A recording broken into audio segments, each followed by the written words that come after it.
What's up, Stormcasters? It's up to episode 4 of StormWatch, your monthly sit down with Murewa Ayodele, writer of Storm, to get all the cool tidbits and wrap up of the episode that dropped this week on Wednesday. What's up, man? How you doing? I'm doing good. I've been watching The Sopranos, so the way you said sit down made me sound like a mob boss. Well, if anyone deserves to be a made man, it would be you, my friend. All Nice. right. So let's hop into it. Let's say hi to everyone in the chat. Thank you for everyone who's joining us. Before we get started, I'm terrible at this. Derek calls me out about it all the time. Please hit the like button. We got people are coming in now. Hit the like button, everybody. I'm not saying anything. We're not moving the show until everyone hits the like button. We'll just sit here. No, but seriously, hit the like button. Subscribe to the channel if you're not subscribed to the channel. It's free. Doesn't cost you anything, but it helps us to keep the show growing. And please share the video over your social media as you're here. And help the Black Comic Lords out. So, should we just jump into it? You got a fan says, Murewa, I love you. You're literally having antiques thrown at you on the internet. It's crazy. The life of a writer is just like a rock star, apparently. All right. I hope so. Here's one of the covers for issue number 4. Now, what's interesting about this, and I think we mentioned this in the last episode, this is actually an homage to a previous famous Uncanny X-Men issue. I've influenced you. Issue 145. Yeah. Here's the original. There's the new one. Here's the original. Great storyline. Rogue Storm was introduced. Yeah, the Rogue Storm. This was clearly something that inspired the storyline for this issue. So, just to give people a background, Storm is out with Stevie Hunter, the only other black woman in X-Men comics at the time. This is back in the 80s, in the Claremont days. Then they go out to, I think it was an opera or a play. I think it was an opera. Yeah. And one of Arcade, the villain Arcade, storms in, attacks them, and says, hey, I have your uncanny X-Men pals holed up somewhere. I'm taking them hostage. My boss, Arcade, is been captured by Dr. Doom in Latveria. So your mission, should you choose to accept it, is to go to Latveria, free Arcade, and then I will free your X-Men. So Storm whisks away. When she's traveling, she talks about Amanda Sefton, who is Nightcrawler's girlfriend at the time. She was a magician. She's a sorceress, I should say, magician. And she notes that Amanda's mother is a sorceress of awesome power. I don't know if that's any significance. I just thought it was cool because now I'm hypersensitive to all comments about Storm and magic. So she gets to Latveria. She bursts into Latveria. I am Storm. Hear me roar. But it ends up being dinner. Mm-hmm. So Dr. Doom is out here trying to be all smooth. I'm Doom. Check me out. He's checking her out. She's checking him out. It's kind of awkward, but it works. What about this scene inspired you to try to recreate it in this issue? There are lots of things in this story arc that inspired a lot of things in this series itself. Not just, all right, break it down for us. Not just the dinner date. It's just sometimes just a bunch of like random stuff, like when she went to the opera, I think it was the opera. You know, she was wearing head wrap, and I was like, yeah, it's been a while I've seen Storm in head wrap. It was this comic. It's been a while I've seen Storm in head wrap. You know, I want to bring back the head wraps, and that's why we see it in issue 1 of Storm. I think there are some other things. Yeah, like when she descended in Latveria riding lightning.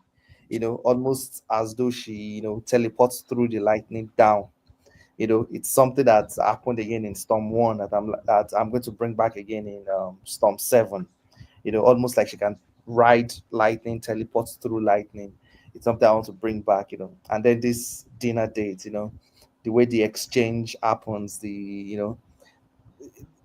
this aura of power and interest, and this being flirtatious and also being in danger, just this balance of romance and danger. I kind of liked it. So I was like, okay, I'm going to let's see if we can tell this story again.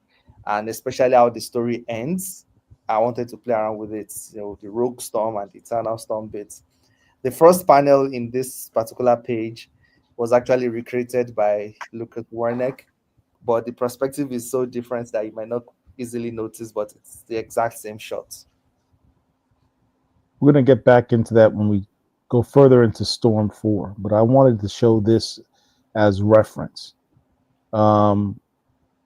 He talks about, he's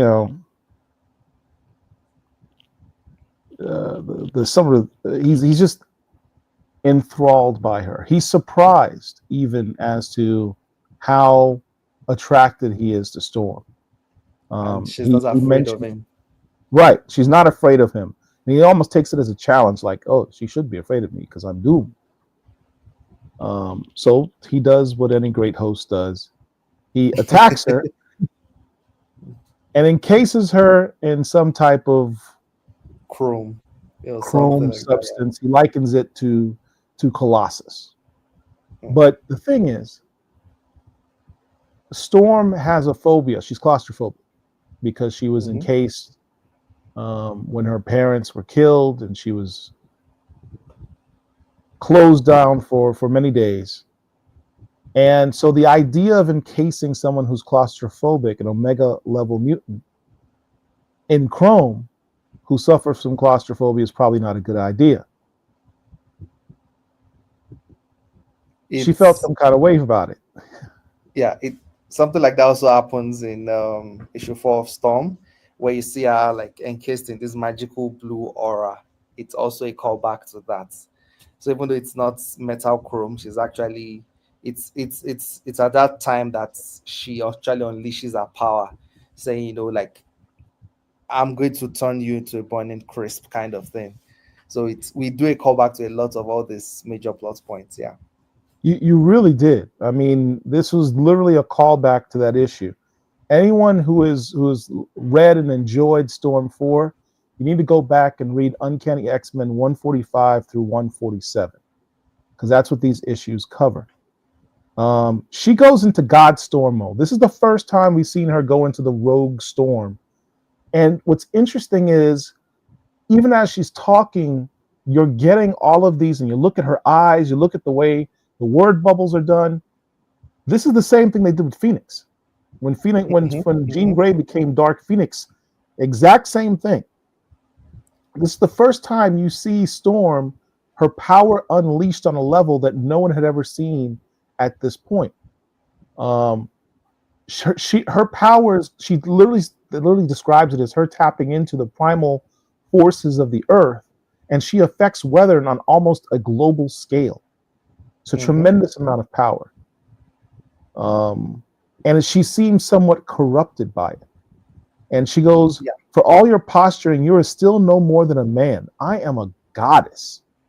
That was powerful. And I think it's around that sequence that I think it was the narrator that compares her power to the Dark Phoenix and Jean Grey, so also understanding the height of the power that was coursing through her veins, and also her speech pattern also changes. It's also something I noticed. She doesn't exactly speak like Storm. She speaks in something extra. So that's one of the things I was like, okay, there's something here. And in combination with the Dwayne McDuffie Fantastic Four scene I also talked about, as I was like, I think there's something here, and that's what inspired the whole Eternal Storm thing. So now to me, it's canon that Rogue Storm here is identical to Eternal Storm. It's one and the same thing. You heard it here first. This was the first glimpse of the Eternal Storm, actually. So when she calms down, Storm, Dr. Doom gets some respect to Storm. He gives respect to Storm. He even apologizes. You can count on your hands how many times you ever seen Dr. Doom ever apologize to anyone, and he apologizes to Storm. And they end this last word bubble. She goes, we part neither as friends nor enemies. Our slate is clean. The next move, for good or ill, is yours. And what's interesting, visually, they're standing next to each other, and they're standing there as equals. They're at the same level, looking at each other, having a dialogue. And she says, the slate's clean. We're neither friends nor enemies. Next time we meet, it'll be your move as to where we go from there. Well, next time happens again. Next issue they meet and have dinner was Sword 7. Yeah, shout out to Al Ewing for running for, look, I've said this a few times on this channel before. Al Ewing and Jerry Duggan have much love for Storm, as does Jonathan Hickman. But Al Ewing's run on Sword, you could literally just change his name from Sword and call it Storm. Storm and her little friends. That's what the series was. Storm and her X-Men. So they have dinner. He's flirting with her again. He makes a joke about, it's nice to see you as a true queen, because at this point she is now regent of Araco. Regent of Araco, yeah. And of Sol, the whole solar system.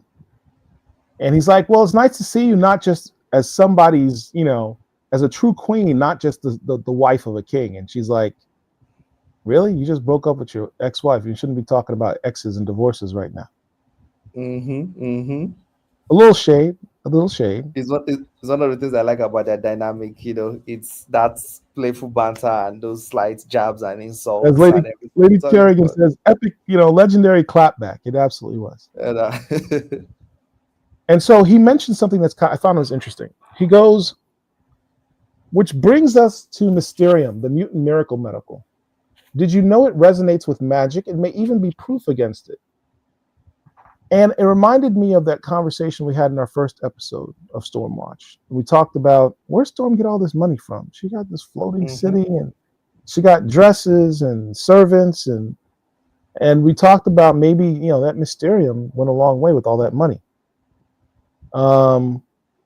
But I'd forgotten the fact that that Doom had made this comment about Mysterium, about how it resonates with magic and may actually be magic proof. Is this going to come up at some point in your run? If the series runs long enough, anything is possible. That's what I can say. All right.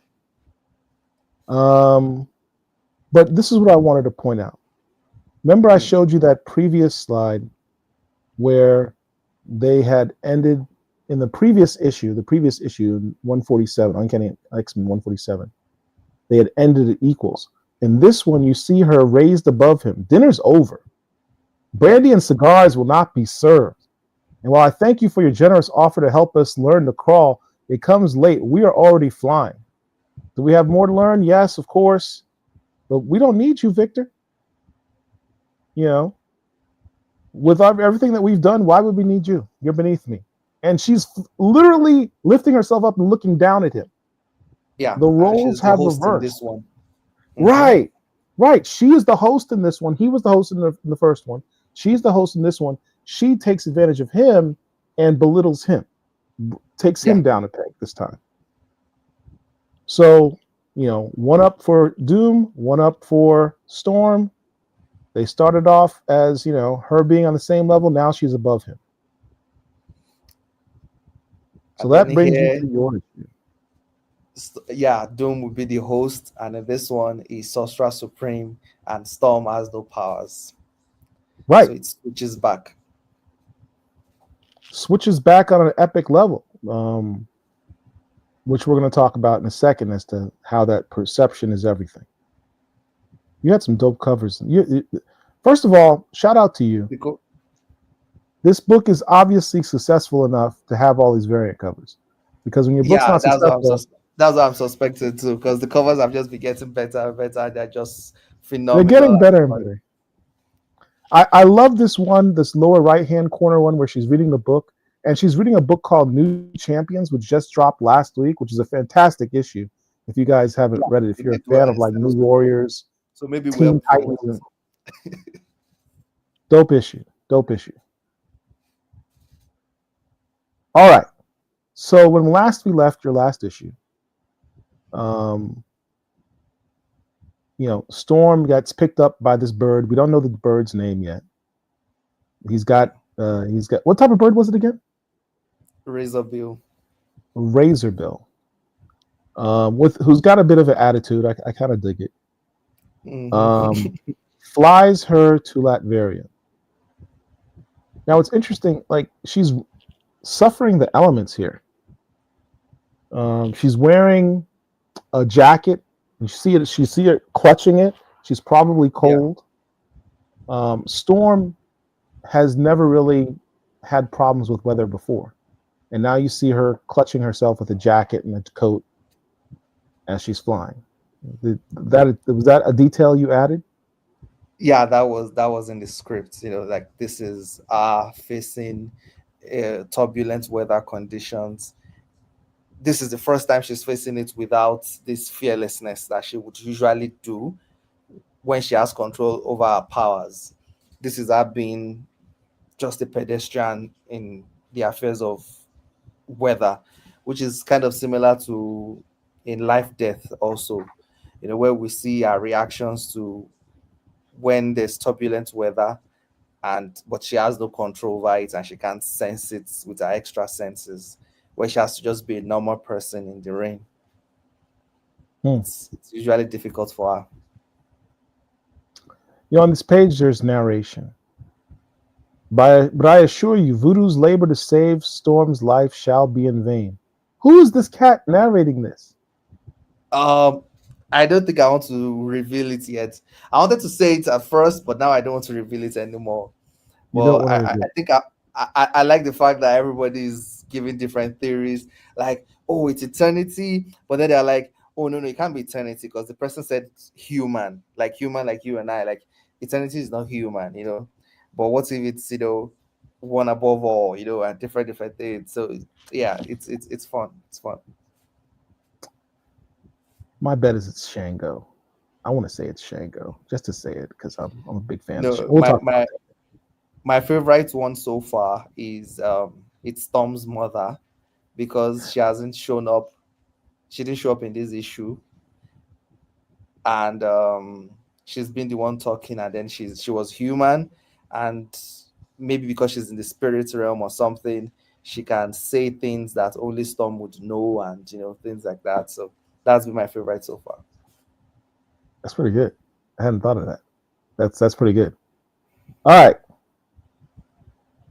So just as a recap, Dr. Voodoo says, look, I can save your life. I have to make some deals with a kind of a shady god named Agun. And that deal is thus. You're going to be completely healed.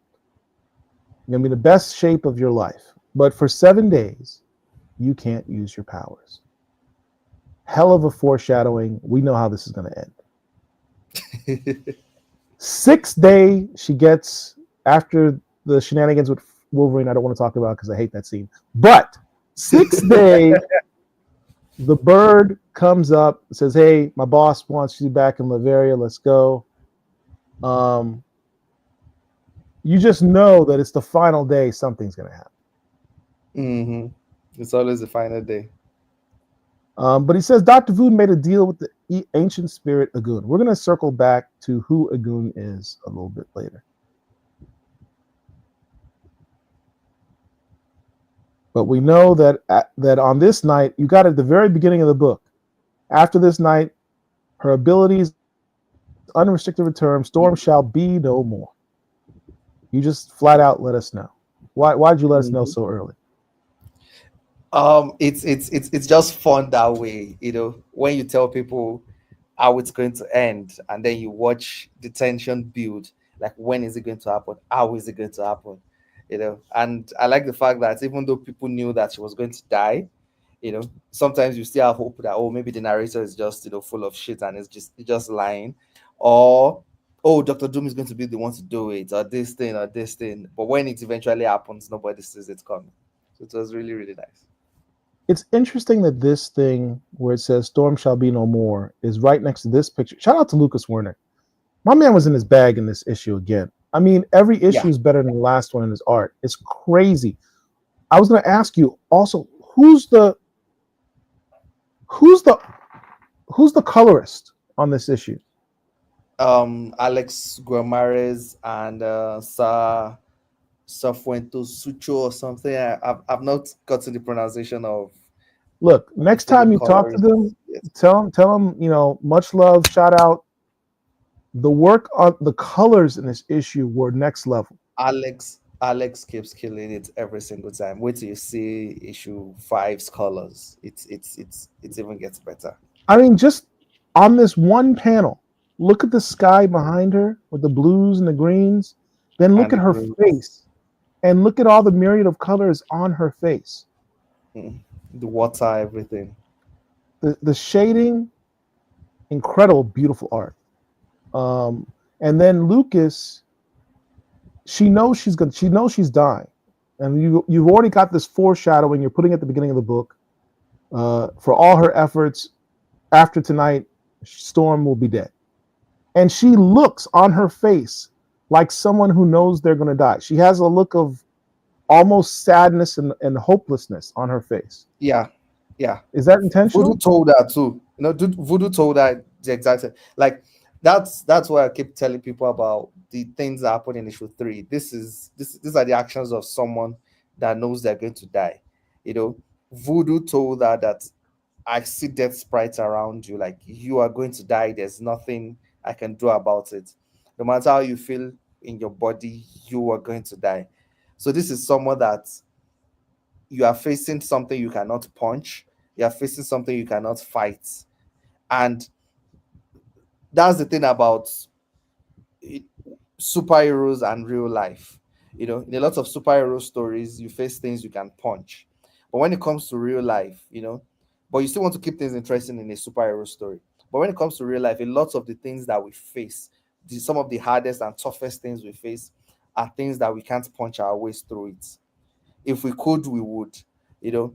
But now we're telling a superhero story that's filled with mysticism and all these supernatural things, and yet she still can't punch her way through it. Right. And you see this person that never gives up, and you still see, and she's trying not to give up. Her actions show that she can't give up, but you can see it in her face, in her eyes, that just the fact that she can't punch her way through this, there's an element of her giving up there. Lucas killed it. It's one of the reasons also where I try not to put too much dialogue in a page, is just so that you can really take notice of the artwork. You can really notice those things. Well, I'm happy people are starting to pay more attention to it, because I think it took a while from issue 1 to 4. People are used to a lot of comic books just going from dialogue and narration, dialogue to dialogue, dialogue to dialogue. You don't pay so much attention to the art. But I think gradually we're starting to pay more attention to the art, and I'm happy. I'm happy with that. All right. Well, speaking of the artwork,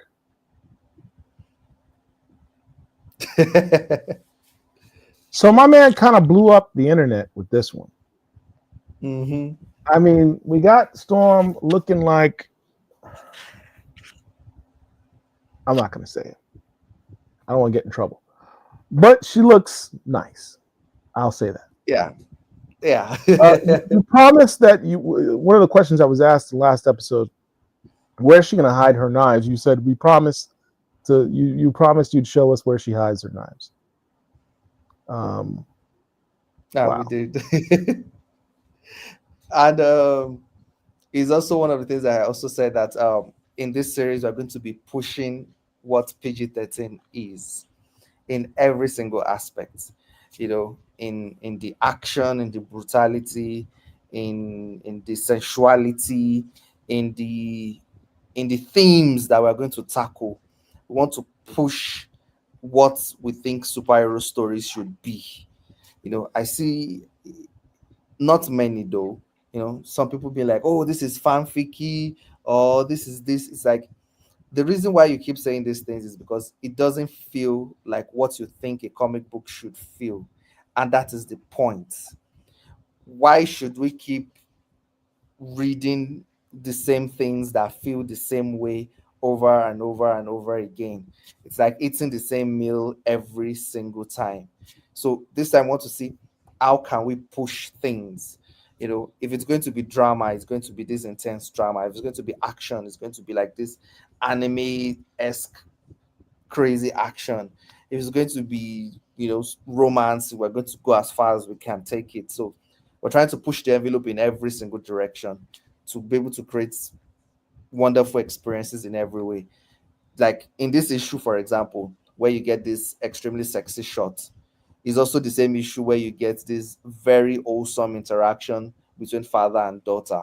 Mhm. So it's that's the goal. That's the goal for this series.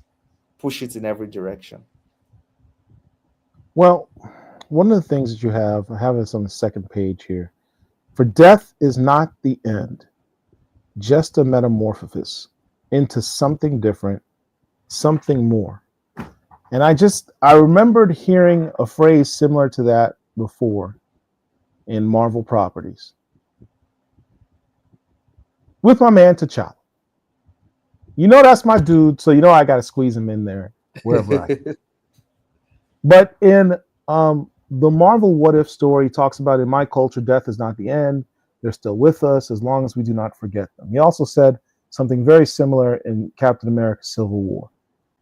Um, what is this concept with death not being the end? Um, is it something that's unique to some parts of West African culture, or is it a generalized thing? To tell us where you're going with that statement in the book. um there are lots of cultures in Africa, obviously, but in some of the ones I'm familiar with, um, death is not always seen as the end. There there are some cultures that there's hardly anyone that sees there's hardly any. I don't know of any that says that, oh, you die and that's all. Like the whole kind of like the atheist approach of you just goes, or you go to this this thing. It's usually there's some that believe in reincarnation. So you come back as something else. you know there's that, and then there are those that we change to an higher form of existence. That's why even some very greedy kings in some African cultures, when they die, they have people that serve them. They force them. They are called abobaku. The ones that die with the king. They have some people that they force to die with them, so that they serve them when they go to this higher plane of existence. So they are not alone or have to struggle in this higher form of existence. They have people to serve them in the higher form of existence. So They have that with it, the pharaohs in Kemet. yeah, so it also happens. So there's hardly any culture that sees death as the end. It's really a change into something different, something more. We don't usually see it as a diminish, as it's been diminished. We see it as more like this is almost like there's a saying in Yoruba, for example, too, that the earth is the marketplace, but the heavens, as the afterlife, is our home. you know so this current existence is seen as something that is more of the inferior one, that is the one after that is even the superior one. So that kind of thing. So yeah. You put a lot of thought into the concepts of death and rebirth and the afterlife. I think we're going to talk a little bit more about that later as to where your motivations are for that. Where is that drive coming from? What's some more say? Yes, I think that some ancient Egyptian pharaohs mummify their pets and have them buried with them as well. Yeah, yeah. Yeah. All right. Speaking of art, Lucas Wernick. This this page is a whole vibe. Now, just to tell you how much work like everyone on the team is put into this book, especially Lucas Wernick, is I think he designed about five gowns before we went with this. He designed three at first, and we're supposed to pick, which one, and then we picked one, and it was like, no, no, no, no, no, no. Like, okay, then he came back with two more before we picked this one. So he keeps going far and beyond, to make sure that this book looks as gorgeous as much as possible, and that the fashion in this work is not just about, oh, it looks good. It must look good and also express who they are. So the goal for this gown, for example, is two things. It should look good on Storm. It should reflect Storm, but at the same time, this is not Storm's gown. This is Rogue's gown. So it should also Well, I disagree with so, you. I so it should agree. also I agree with Eclectic Blurdy on this. Rogue's done. She can't have this dress back. Storm has killed it. so we still needed to be able to see this dress and still be like, okay, I can see some of Rogue's preferences here. For example, the puffy the puffy shoulders. You know, this is more of a Rogue thing. Rogue, I can see Rogue choosing more of the puffy shoulders. If this was supposed to be Storm's choice 100%, she'll probably go with something more streamlined and not as bold as Rogue. So is trying to balance it of it must look good on Storm, fit like a glove, but also see that, oh, these are some of the choices that Rogue would make and not necessarily Storm. So it's something we played around with a lot. There was a few comments in here people are making about Storm having the feline eyes that she had back in the Chris Claremont days. If she has ever reborn as her, well, I guess eventually she will be, into this higher form, yeah, and any thoughts of bringing back the feline eye look, the cat eyes? Oh, I wanted to bring it back from issue one. It was in the script, bringing back the eyes, but I think Lucas played around with it. So maybe I think there are different art styles, and sometimes when you structure some faces or subtle way, it might not look so good on some. So I'm not sure, but I think he decided to go the other way around for this look, and I think it works here. I think it I works go with here. whatever Lucas thinks looks good. I'll rock with it. Yeah. I'm not going to question, So dude. and if you notice, I think in the previous, which some people have forgotten to, before Lucas and I jumped on this, Storm didn't even have the iris. Our eyes were all white. Yeah, Yeah, we brought back the old like the blue eyes thing. bring back the So blue I think it eyes. should, The white is yeah, only when her powers are activated. yeah, it's only when our powers activate that it's now all white. Yeah. So Yeah. things like that. So wanted to go full cat eyes. We're like, let's make it normal eyes but blue. All right. Yeah, I agree with Kevin Pitts. This cover, if you decide, if for some reason Marvel decides to make a second print of this issue, that's your cover A right lot, there. a lot of the full page panels should be covers, honestly. Yeah, and Lucas even the is. title and even the title pages. the man's a friggin' beast. I hope you can keep him as long as possible before someone else hires him. It's crazy. Years ago, Cairo, Egypt. Now, I love this scene. I have a little girl who's my entire world. And as a girl dad, I appreciate this scene. It reminds me of moments I had with my daughter. But it's also a very American moment because Storm's dad's African American. Her mom is from Kenya and a princess who descended from sorcerers, has that lineage. Her dad was a photojournalist, I believe, from Harlem, where Storm was born. This is her at 5 years old when they went over to Egypt. And it suddenly occurred to me a couple things. One, we don't get a lot of storylines with just Storm and just her father. In fact, this might be the first one. When you see Storm in flashbacks, it's usually both her parents or just her and her mother. Or just the mother, yes. Or just the mother, but never her with just her father.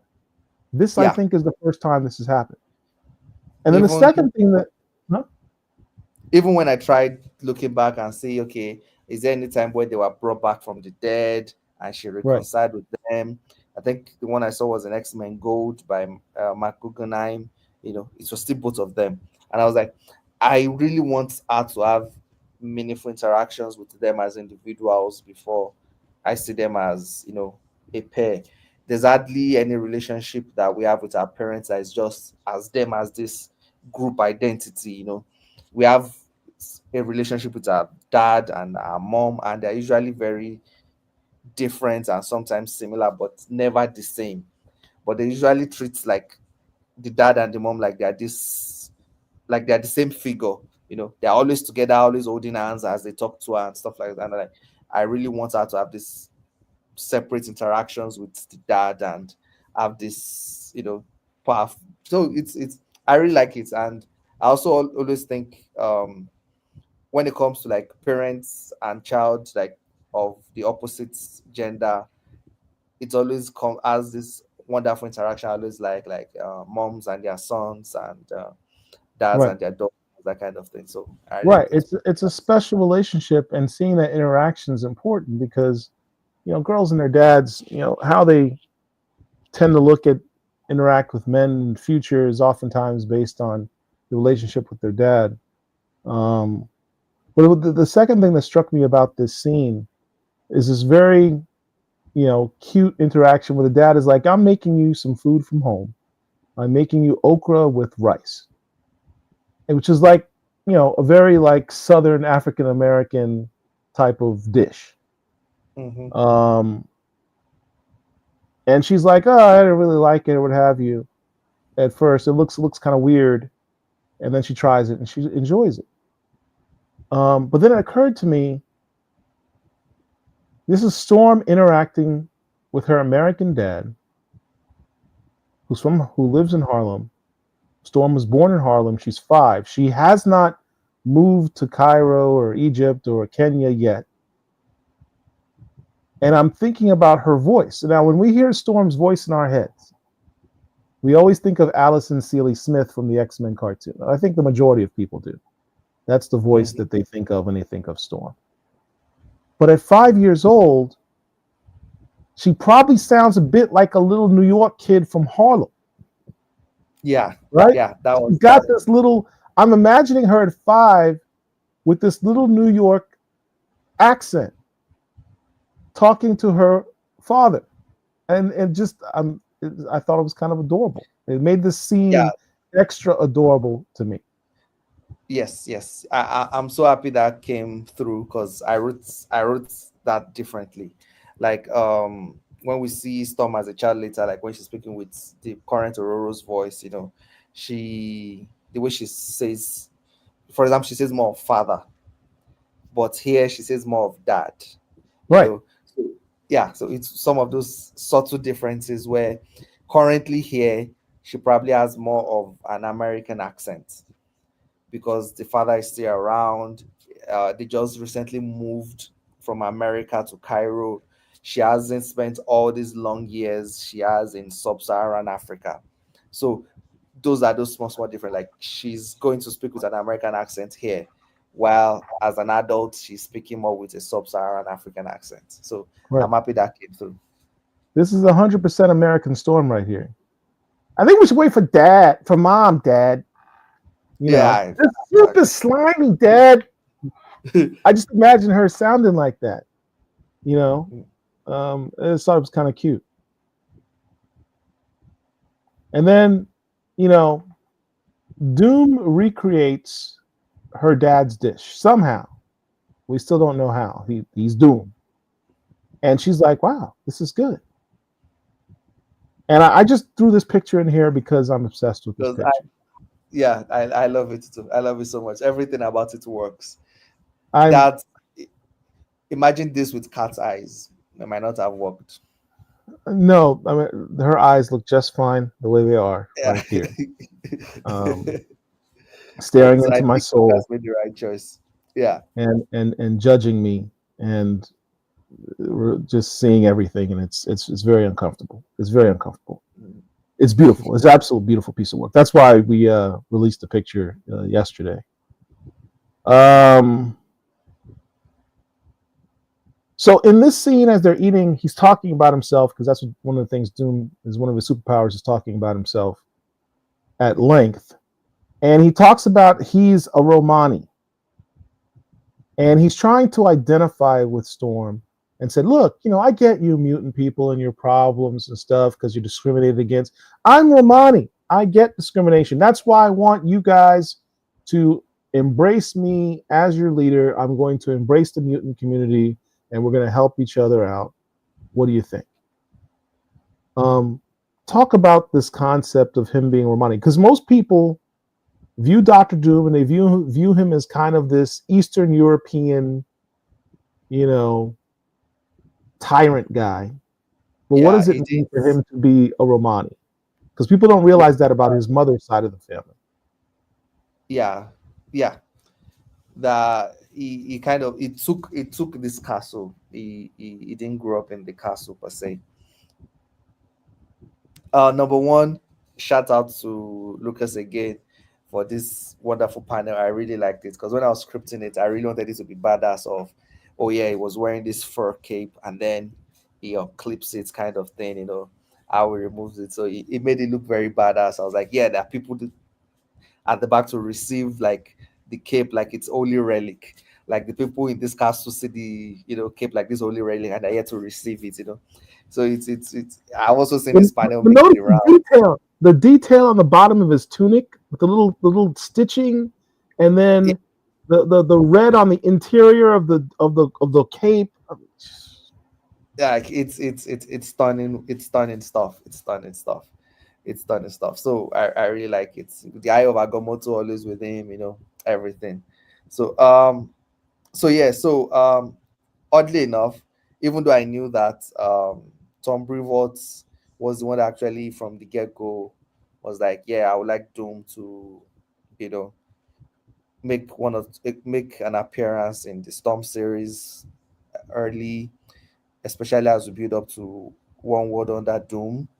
Because I think we're currently like one of the major series, if not the only major series, like that is really telling the story of this build up to One World Under Doom. And he mentions also the Romani background as well, that Doom will probably try to use that aspect of his past to try to manipulate Storm. But these are one of the reasons why I like Doom myself, and for my own research as well, is how he came to power in Latveria itself, you know, how he has actually faced discrimination. He has actually faced all the things you think a Romani person has faced. You would think this guy is a sports child that grew up rich and everything. He actually faced all these things and then he took that power and everything. So it's something interesting that I really wanted to spotlight I'm happy a lot of people were able to like cling on to this panel. It's nice. Joan Watson's asked, did Tom Brevoort recommend using Doom's Romani heritage to manipulate Aurora? Yes. Like him trying, he recommended that? Yeah, I recommended that. Yeah, yeah. The guy knows his X-Men history. All right. So she's like, she's amazed that he knows her father's gumbo recipe. I, I originally planned I originally planned Doom having this like long badass description of how we got the recipe. But I was like, no, no, no, no, no, no, no, no, no, no. Doom is just too egotistical and I have to just be like, I just probably say, I am Doom. Like, of Yeah, it's course. it's better this way. It's better this way. You Yeah. want the mystery to be there, and it leaves her with that mystery in her mind as well. That's Mhm, game. That's game right there. mhm. And him looking like a straight pimp with the Doom black has fur. wings. Yeah. That's intense. That's intense. So she likes the gumbo dish that he did, but she does not like the specially made dish that he thought was made specifically for the palates of all mutants. So Doom has game. He's demonstrating he has game, but he also demonstrates that he can't get out of his own way. And Mm. his egotistical, somewhat racist in many respects, in the terms of him being a human, there being a mutant, comes through because he's like, all you people have this certain palate that I figured out, so I made this dish that's going to fit your little people's palate. And she's like, Yeah. ugh, Like, this is not good. yeah, like it doesn't always have to be race. It can be so many things. Yeah, But let's use race as an example this time when it him comes to being Homo sapien and her being Homo superior. no, like I want to explain something. So, like for example, now if you want to find if you want to find a way to seduce me, for example, Yeah, and you want to go with the stereotype about black people, you know, if you give me chicken, you probably succeed 100% of the time because I like chicken right. extremely, so like extremely, I can't describe it. I love chicken so much. Now, if you give me watermelon, you probably get yourself sucker punched because I hate watermelon. So in that aspect, the stereotype fails you. It fails you. And it's and it always says like when it's what's now these are the extreme cases that everybody kind of knows, and but the more nuanced one, a lot of people still trip over it. When someone is your person, your guy, your friend, your this, just ask the person, find out the person, what does the person like as an individual, treat Right. people like an individual. Doom already passed the first test. Right. You got a father's gumbo recipe. There's no special ingredients there. There's no crazy magic. There's nothing. It's just, oh, this is something she would like. And then for desserts, because you want to make this big statement about, mutants fall, but they always rise. You see it's decorated with wings, you know, talking about some of these Greek stories because it was in the script, the Greek mythological character that created wings and flew, but Oh, he flew really Icarus. close to the sun. Icarus. Yeah, yeah, Icarus. Yeah, that was what was in the script. That I want this to inspire Icarus that flew too close to the sun, but it's melted away. Like this is you are trying to make this statement with the desert, and all this stuff, but you're still trying to talk to her as all mutants, not as Storm. And that's where the failure comes. And because currently she our old mutant gene is under magical monitoring. Egun probably has his magic coursing through her veins right now to know if she uses her mutant abilities or not. Our mutant gene, everything is all messed up right now. If you want to appeal to a mutant, anything, it won't work. So that's why the thing tastes awful to her. Like it's like, what's this taste? Oh, I hadn't thought of that. I hadn't thought of that. So Like, from Doom's perspective, he's like, I've mastered the mutant palate so that for any mutant who tastes it, they're absolutely gonna love it. And she's like, this tastes disgusting because her mutant gene is all messed up right now. it's all messed up right now. Oh, I hadn't thought about that. So yeah, but if you had just made a casual meal that Ororo would like and not trying to manipulate her mutant gene, it would have worked. But because it's trying to go there, and that's what happened, And then it now doubles down, like they always double down when they're egotistical and narcissistic and everything. It's like, oh yeah, the chef messed up. I'm going to kill the chef right here and now, that kind of thing. So yeah. That's literally what he wants to do now. Bring me the chef. Let's draw and quarter him because he offended my guest palate. It's obviously not good. Let's kill him. Like he messed up. He failed to deliver this, and he didn't fail. It was just at that point, Storm's mutant gene was messed up. Yeah. So Storm goes into superhero mode and pulls out those blades behind her back. Now, how does we saw where the blades were before in her lingerie? How does she reach back into the dress? Sleeves are pretty long, and she's flexible, and just pulls them out and flings them with incredible accuracy. I think we saw that in Morodas, how she can always reach to the nook and crannies in her costume or anything to always reach for her knives. Yeah. So at this point, Doom realizes something. He's like, your powers are off. Yeah. Because the food I gave you didn't work. Why are you using knives when you're like the mistress of weather? That doesn't make any sense. You're a mega level mutant, and you're using knives.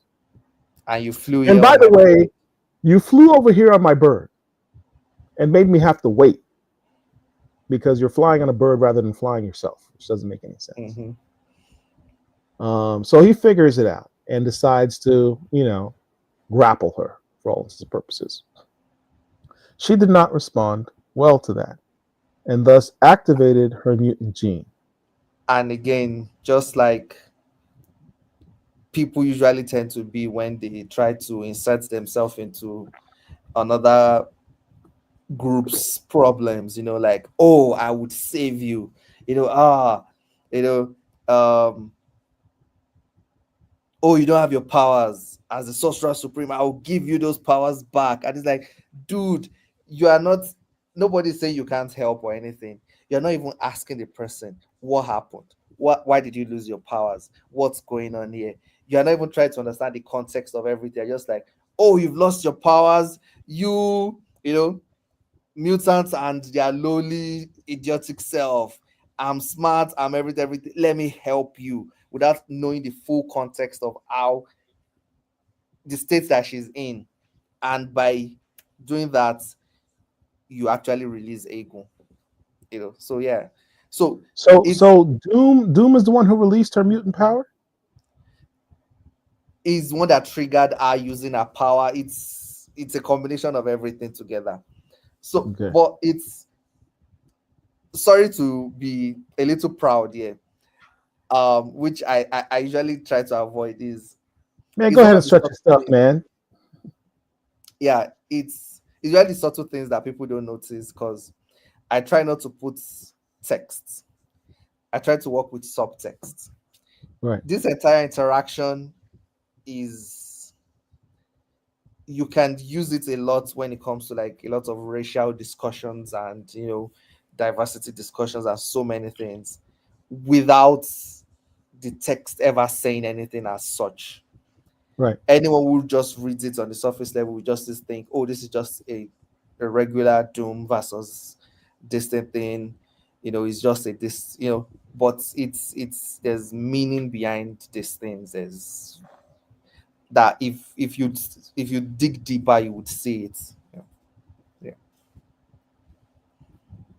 There's layers to your writing, Yeah. Murewa, that we really appreciate. So, action reaction. A goon finally has. Is a goon a man or a woman? A male or female? Or both? I usually use the masculine pronouns when I'm writing. All right. So he finally has his opportunity, been waiting for it. It's the 6th day, so he literally probably just has his watch out, just looking at it. Like any second now, she's gonna trip up, and I'll slide right in and get what I want.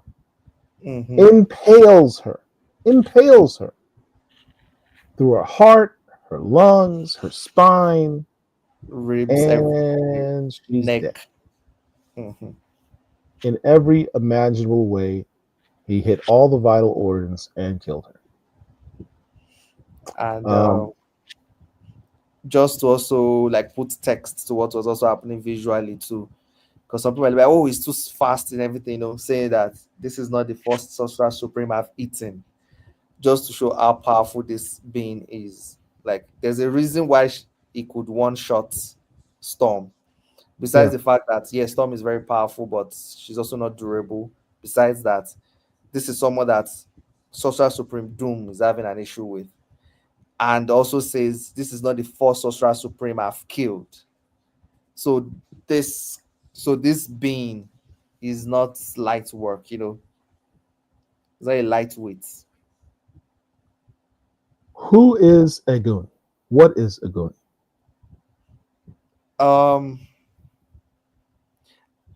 What I can say so far is inspired by Yoruba religion of the ancestors.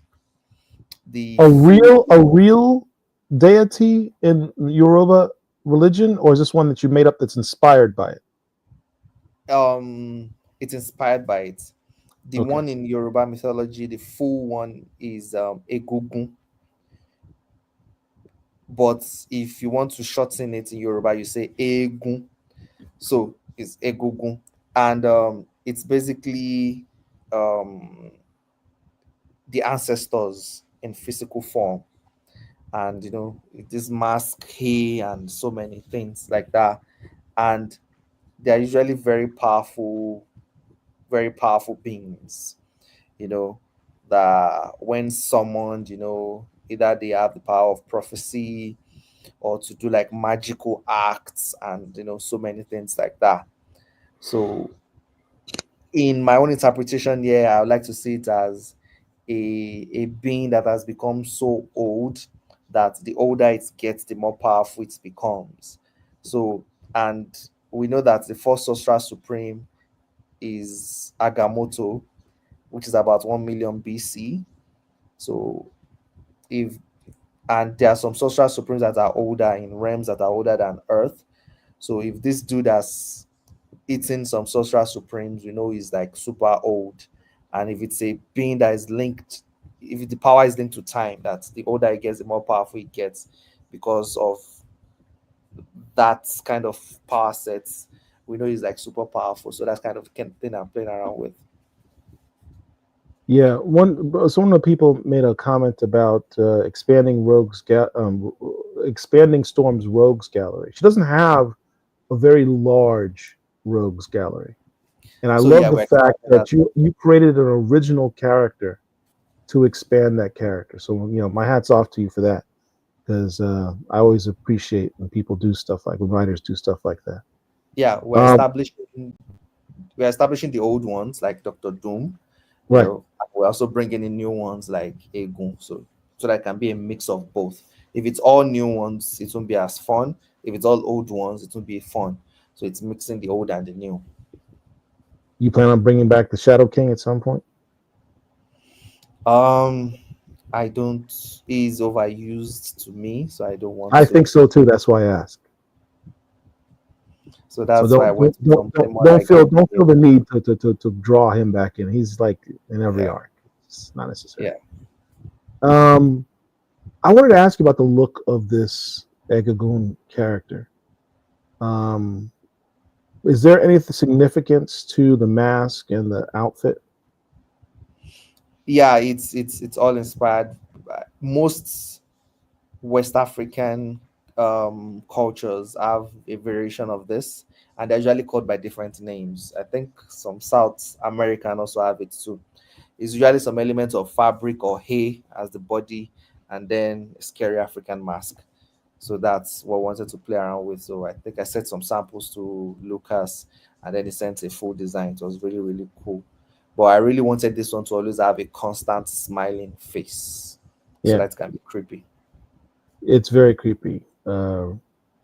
Reminds me of the well, the first thing that comes to mind is a Chebe, but also reminds me of geez, what was the name of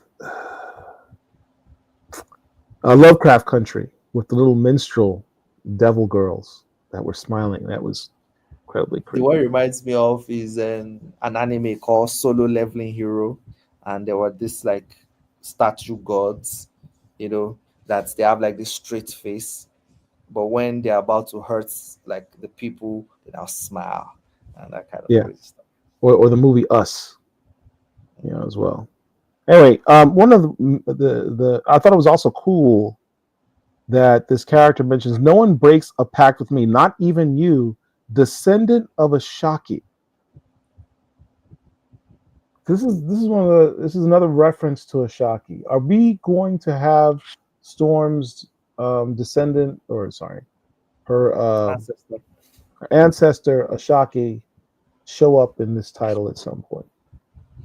Yeah, I'm planning some things, so I hope we have the runway and the time to do it.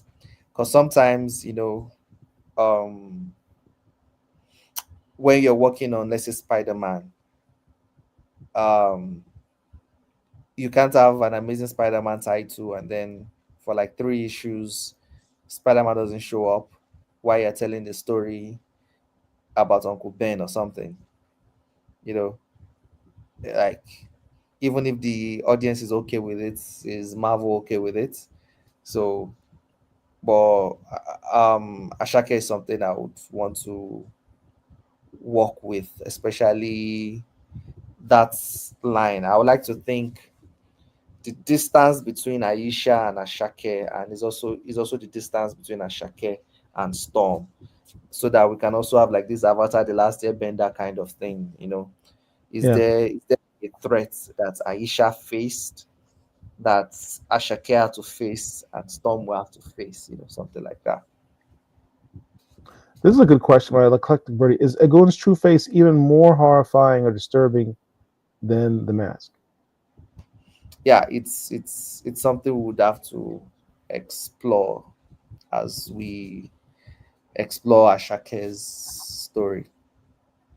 Oh, okay. I think I saw some previous question I was able to answer. Sorry. Is there a way we can go back to it? We will Which see. question? Okay. In issue 6 is an event. So the Alaskan X-Men will show up, and yeah, some mysteries would be created between things like that. But yeah, sort of, or at least the effects that she has died or something. That's what's up. Uh, for those watching, I'm going to keep reminding you. Please make sure you hit the like button, especially if you're just joining us. Like the video, share it on your social media. Try to get as many people to watch this as possible. This is great work. More people need to know about this issue and the work that Murewa is doing on this title. And if you're not subscribed to our channel, please subscribe. So then, Yeah. after she dies, Hmm. more scenes with the dad. This scene, I'm not going to admit whether I did or did not choke up or, tear up on the scene. But, seeing her interact with her dad, um, from a larger sense, I think anyone who has lost a loved one experiences or thinks about this moment, the idea of being reunited with their lost loved one at some point. Anyone who thinks about the hereafter, the afterlife, um, who's lost someone that's important to them or close to them, probably dreams about or visualizes what it'd be like to be reunited with them again. This is a really beautiful moment. As someone who's lost their own father, myself, I really appreciate this whole page. Um, and what's also interesting is that the dad at the bottom here says, "Look, it's not your time. You know, we love you, um, but you have other things to do." Our Hadari Yao.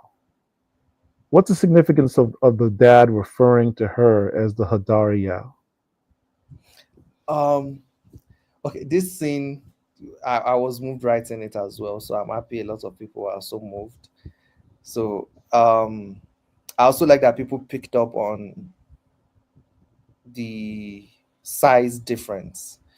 Yeah. How when they both see each other, she's an adult, but when she runs towards the dad, she becomes a child. And Yeah. throughout the interaction, she's a child until he calls her Adariao, and then she becomes a full-blown woman again. But this time not just a woman. She wears the costume, she becomes Storm. So that's different. So the Adariao moment is almost her in a, like, how she sees herself. And that's when she doesn't wear the blue costume, she doesn't wear the blue t-shirt, she wears the superhero costume, you Yeah, she's know. got the same T-shirt her father has on. Yeah, so but when she's called Adarial, she's now wearing the superhero costume. Right. Yeah, and she mentions when she first sees her father, "There's so much I A want to lot tell of you, Dad." And I keep yeah, a lot hearing, of I T'Challa keep hearing moments. her Harlem accent, her New York accent. "There's so much I want to tell you, Dad. First, my first crush, my friends from Westchester, the X-Men, my new crib in Atlanta, my wedding. I was, Black Panther fans love to hear that. I was Queen of Wakanda. Um, she always called me princess, but I became a queen." It's interesting your phrasing on that particular point. She never said, "I was a queen," because obviously, she and T'Challa broke up and she was no longer Queen of Wakanda. But she says, "I became a queen. My mom always, I was the Queen of Wakanda, but she always called me the princess, but I became a queen." She never said past tense, like I was a queen. I became a queen. She never says I'm no longer a queen. So that's how she views herself. I thought that Yeah, was an interesting phrasing. Was that intentional? yeah, that was the part I was writing that I got moved. It was that part I almost cried. Wow. It Why? was that part. Why? I'm not sure too. I'm not sure myself too. Well, that was the part. I think it's realizing that um your parents have dreams and goals for you, and then suddenly realizing that despite them having these wonderful intentions for you, you still manage to surpass them, Yeah. and you feel pride in yourself, but because you are still that kid, you want to share that pride with them, you want to share that good news with them, but the person you want to share it with is no longer there. She wants to tell her mom that so desperately, but the mom is not there. And a lot of people are asking why the mom isn't here. Story wise, is because I want her to have a private moment with her mom. Yeah. But another reason why is because in this moment, because she's been going through a lot since issue one, Storm is very vulnerable right now. If our mom was here, our mom would not be able to say goodbye. Our mom might be tempted to say, okay, let's take you with us. Right. So that's also why. And So also, that is the one that's like, okay, you know what? I would go, I would wing it to, be the tough person to say, you have to go back. I also visualize that when she's a little girl, she's 5. What is her role her father plays in her life? And for many little girls, the father plays also the role of the protector, and the one you're seeking approval from. And she's talking about, I literally saved the world, Dad. Her little Mm. Aurora saved the world so many times. And she's crying because she wants to like share all these things that she's done. And her father was also kind of like her protector. But once she realizes she's an adult and she puts on the costume of Storm, the superhero, she's actually standing above him with the heels and everything. She's taller Yeah, than him. she's not taller than him, exactly. Right, right. It's like I don't need your protection. I can lift myself up, you know. So there's a lot. This was storytelling, man. This was And a yeah, and everything it says there, if you're familiar with Storm's story, you realize that yeah, she has gone through a lot. And if it was any other character, any other person, they would have become weaker, they would have given up. Losing your parents so early, growing up on the streets, like saying that a flame in the wind is actually correct. She should have been put out, and it's like, but for you, the wind it fuels you, like you become stronger. No matter the challenge that comes your way, you grow stronger, you become more fierce, it's like that thing of, she still sees herself as a queen despite everything she has gone through. It's, you ride the wind. The wind doesn't take from you. So, and it's her being reminded of who she is as a person. right. And that's when she stands taller than her father. Hats off to you, man. You squeezed all that in one page. That's crazy. This issue is incredible. So she does not decide to follow her father into the other world. She takes a different path. She becomes, as you said, something more, something beautiful. And the Herald, I mean, Eternity, who looks a lot like Xavier right here, Professor Xavier. And then he says, to me. You almost want him to also add in my eternal storm, like to me, my X-Men, which is the classic Xavier line. To Mhm. me, my eternal storm, my herald. So, You know, um, was that intentional on your part to make him look like Xavier and make this the same line? um, as we've been building up in the script, as we've been building up to it, it's mostly Eternity being this shadowy figure. Yeah, Like, you never see him completely. You only see parts of him, so that it can feel monolithic, and big, unknowable, on that kind of thing. And I think Lucas has been leaning into it by making him appear differently. In issue 1, some people say, "Oh, did it look like Silver Surfer?" It looked differently, and it looked differently here. And it's in issue 5 where we actually see him as the Eternity that we know. But in all these scenes, we see him as, just like sneak peeks, just, hidden in cosmic storms, that kind of. So that's what I've been playing with. It's also so that the focus is more on Storm and not him. It should feel like this deity, like this powerful thing in the background. So it's why you can't say this is exactly what Eternity looks like so far. well, you know, she's had one other experience. The reason I bring up this Xavier thing, when Xavier met her in Kenya, she was being worshipped as a goddess. And Xavier goes to her and says, you're not a goddess, you're just a mutant. Yeah. Kind of like degrades her, really, Mm. downgrades her from being a goddess. You're just a regular mutant like me. Come work for me. You know. So, but this is like the opposite. So she's actually being upgraded. It's like the Yeah. next phase of her life.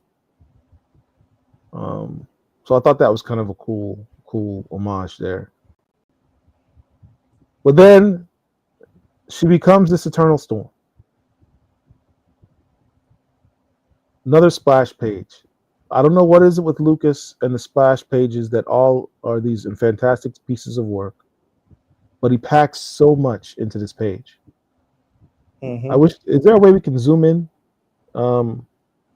I guess we can't really zoom in. Oh, he did. Look at that, Dr. Wizard. So look at her cape. This has been people have been talking about this on the internet. It seems to almost form an infinity symbol. Sorry. Is that intentional? Oh, it's probably intentional from Lucas, even though I didn't put that in the script.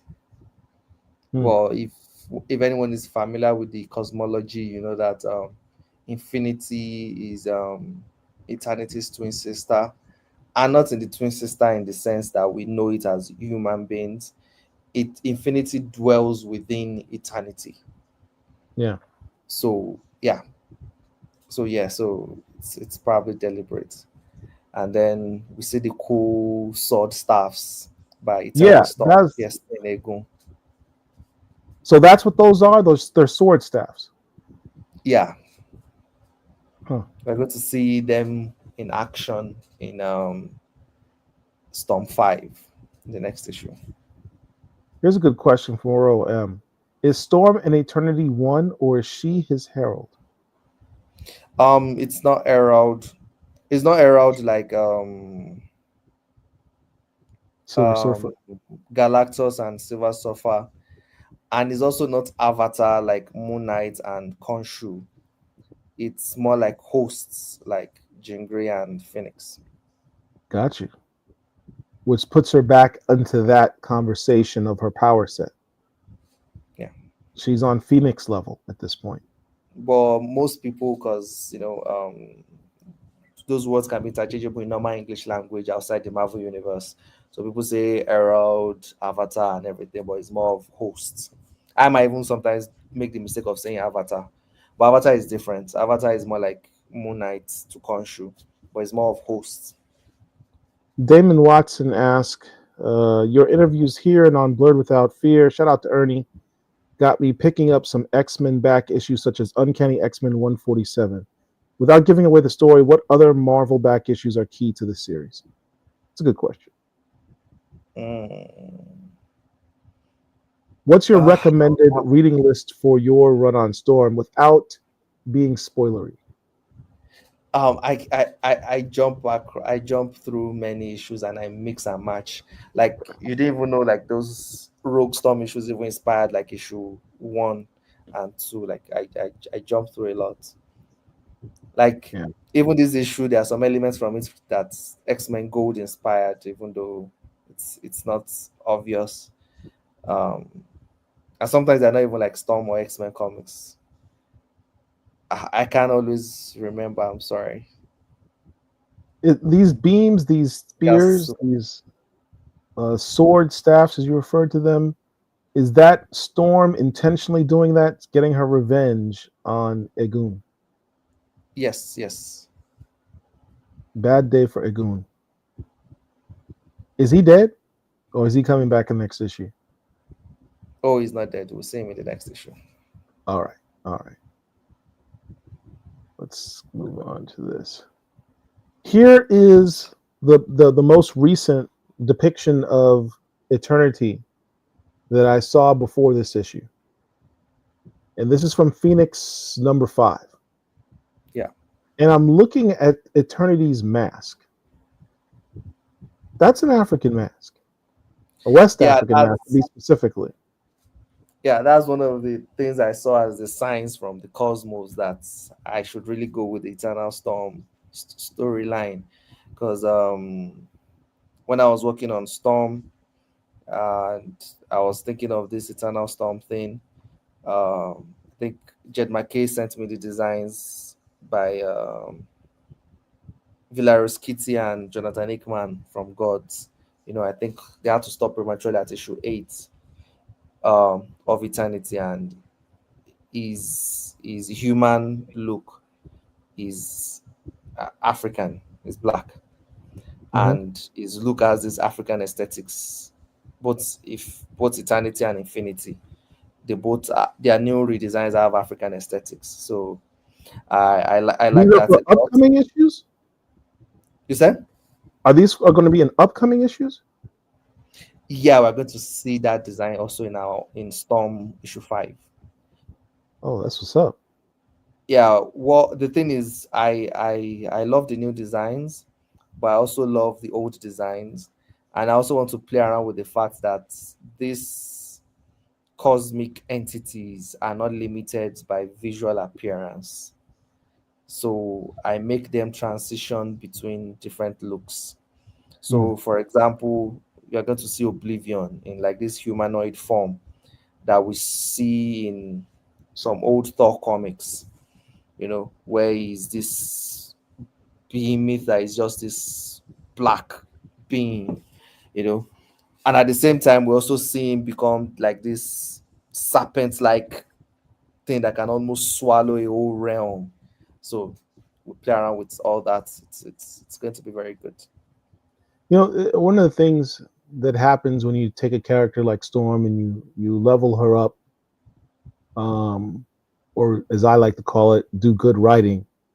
Um, you eventually get trolls coming in and chiming in their 2 cents. And one of the common things that has been said is, it doesn't make sense. There's no point in Storm having this much power. And it's like these comments aren't made when it happens to Scarlet Witch. They're not made when it happens to Jean Grey.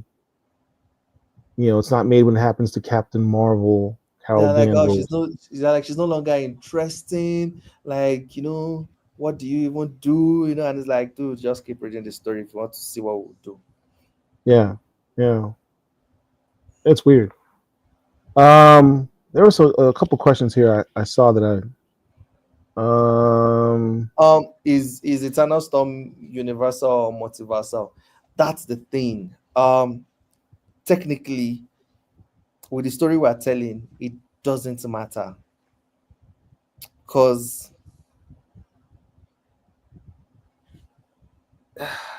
I'll have to give a little spoiler.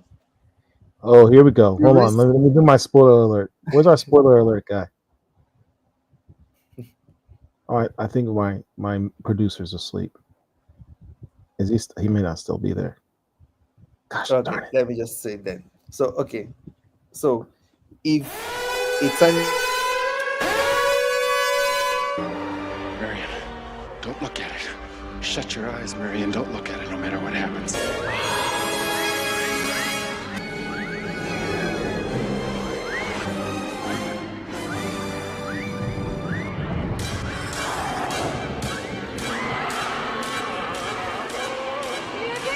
Don't look, Marion! Keep your eyes shut! Wow. I like that. So, um, if eternity bites the dust, Yeah. the existence of we humans as we know it is over. And all eternity, the eternity here, the eternity in the ultimate universe, the eternity in everything, they are all linked. They are all eternity. That's a huge So, spoiler. yeah. So if oblivion defeats eternity, Uh-huh. it defeats all eternities. So either it is the universal one or the multiversal one, the stakes remain the same. If eternity loses, the existence as we know it goes, ceases to exist. So that's the thing. So when it comes to the stakes, it doesn't really matter much. It doesn't really matter much. But I think people want to know because of power levels, I guess. But when it comes to power levels, I'm sure you are not trying to know if she's more powerful than the Beyonder or anything. You want to know if she's more powerful than the Phoenix and all those stuff. And you just have to read the comics to find out. So to read the comics to find out. That was a bit of a spoiler though, because we have this Ultimate Comics line going on right now, and it's been theorized. There's going to, based on what happened in this, what's the name of that book? This book, Time Slide, that just came out a couple weeks ago. You can't see it, but there was an allusion to the fact that the Ultimate Universe and the 616 universe may have some crossroads. So Marvel's kind of already alluded to that. So the idea that if Eternity dies, we're going to have a jumbling up of all these universes, or the ending of all these universes, is intriguing. Amora asked a very complicated question that's beyond my level of knowledge. Will we maybe see some indication of the first firmament, aka multi-eternity? I understand the question. Not really. Just see the story as we explore eternity, as we are talking about multi-eternity, even though it is universal eternity, because the stakes will touch all the eternities. All right. If one of the eternity collapses, like, it's different if, for example, in one of the universes, all the planets are destroyed, eternity still exists, it's just empty. Or in like the Cancer verse, where all these things are happening, eternity still exists. But when an eternity collapses, ceases to exist, like the way we would do it in this story, it will affect all other eternities. It's a chain reaction. What happens to one will happen to the rest. Almost like the incursion that happened in Secret Wars, where all the universes were collapsing into each other with Earth as the nodes. So that's the kind of thing. So no matter the eternity we're talking about, don't complicate it too much. Whatever happens to one happens to the others. So All it right. might as well be the multiversal eternity, it might be the universal one. But I do also want to make this story accessible to new readers.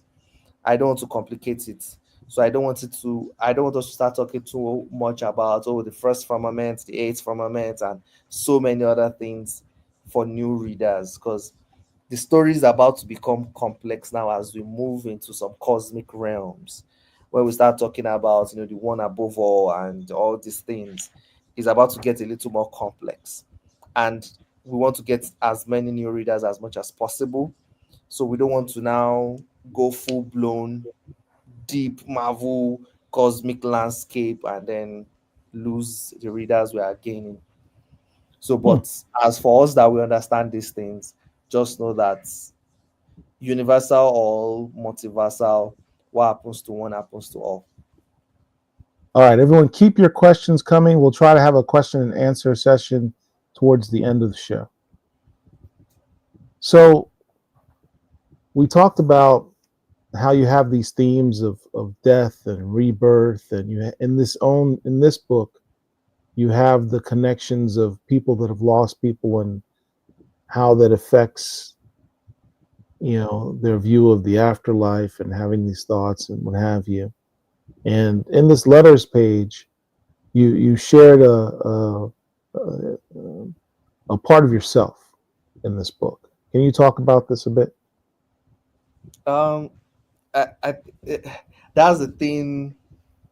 I think if a lot of people have noticed about my writing, even like way before, is a lot of my stories really revolve around death and rebirth. Even in Akogun as well, Akogun dies about 2 times in the story. You know, um, Akugun, Blue Eyes of the Gods is available in your stores. Make sure you pick up that book. It's fantastic. yeah. So and this Storm series also builds up to death and rebirth. You know, a lot of stories I tell usually centers around death and rebirth, and that's because I'm constantly thinking about death and rebirth. Um, I I was born with poor health. I had tetralogy of Fallot's, basically a deformity of heart when I grew up. So as a kid, the doctor said I wouldn't reach the age of 5, that I would die before I reached the age of 5. So my parents had to do everything they could to get me heart surgery before then. It's a very long story, and the surgery was successful. But when my mom came to visit me in the ICU, I I collapsed. Everything on the machine was beeping and reading zero, and I died. So the doctors rushed in and were screaming at my mom, "What did you do? What did you do to him? Did you choke him? Did you suffocate him?" And she was like crying, like, "No, I didn't do anything," and that kind of thing. And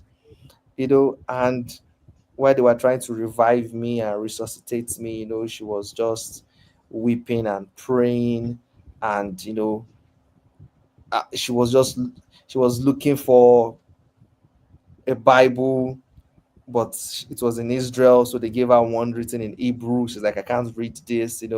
Some people are trying to give her Sprite, like, just drink sometimes, like, I don't want to drink. And she was just praying, like, I don't want to go back home with a dead child. I came here with a child that's alive. I don't want to go back to Nigeria with a dead child. She kept saying that over and over again, and praying and so many things. So, and I think 4 hours later, when I was eventually revived, she was now too scared to come in, because it was when she stepped in that I had that issue. So I think for like 3 to 4 days, she couldn't come into the ICU to check on me. Or is it intensive care? Yeah, that's ICU too. So yeah, so she was always too worried. So it was like the other people that were with her that was like, you know, don't worry, take heart, let's go in and see him. And she was always scared, like she was almost blaming herself that maybe she killed me by showing up, like maybe she got me too excited or something. So it was like the fourth or third day before she could see me, and then we could talk and everything. And so it's always a sad story when I hear about it. And even till date, I can still see the worry in their eyes. Like anytime I get sick, either it's malaria or migraine or anything, I can see it in their eyes, almost like, is this the time he dies? You know, and I feel it in my body too, like almost like every year, like it's not as if my strength increases, not like it, but that's like, I guess it's everybody, but I'm more aware of it. So even sometimes when I write a script and I'm like, wow, this script is so good, I but I've not edited it yet. Sometimes I just send it to Tom Brevoort either way, because I'm like, just in case I like die before the morning, I want to make sure that the script is out there for people to like, so that the artist can draw it and people can read it, and people have more stuff by me, even if I die or something. So I'm always thinking about death, even in my work, even in my day-to-day life. Sometimes I'll just be like, oh yeah, I have this stuff on my laptop I've not sent over yet. Yeah, Doctor, this is my password in case anything happens to me. So it's Hmm. always something that I'm always aware of.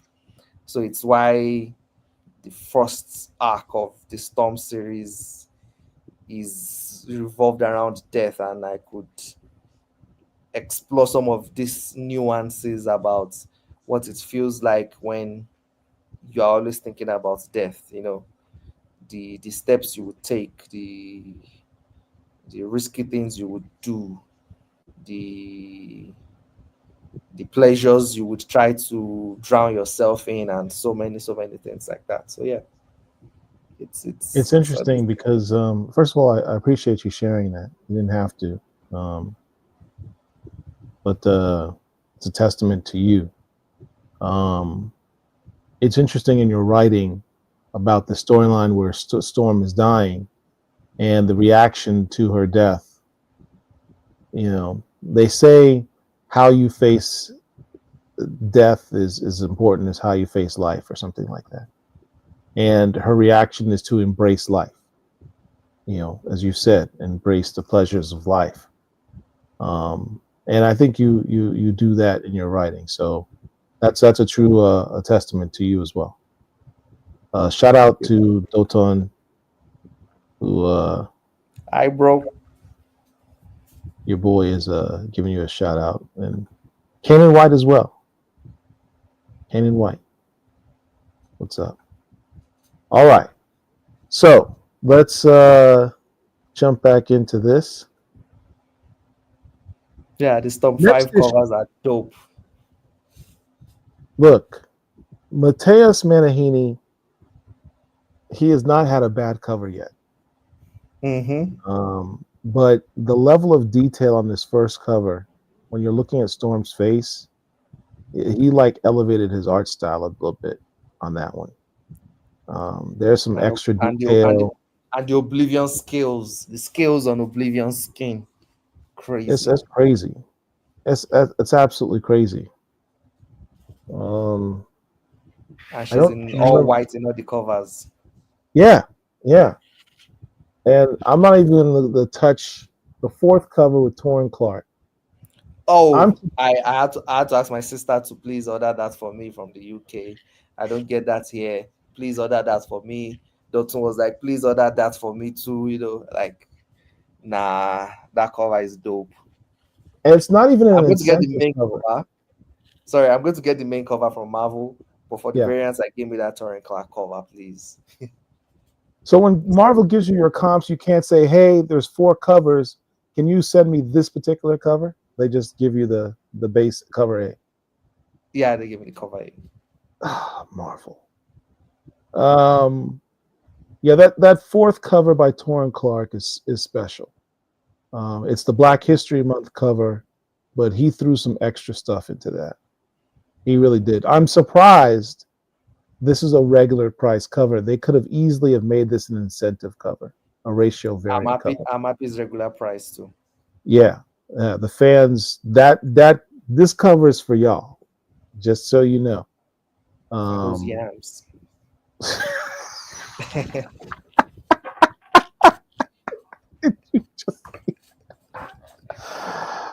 Damn.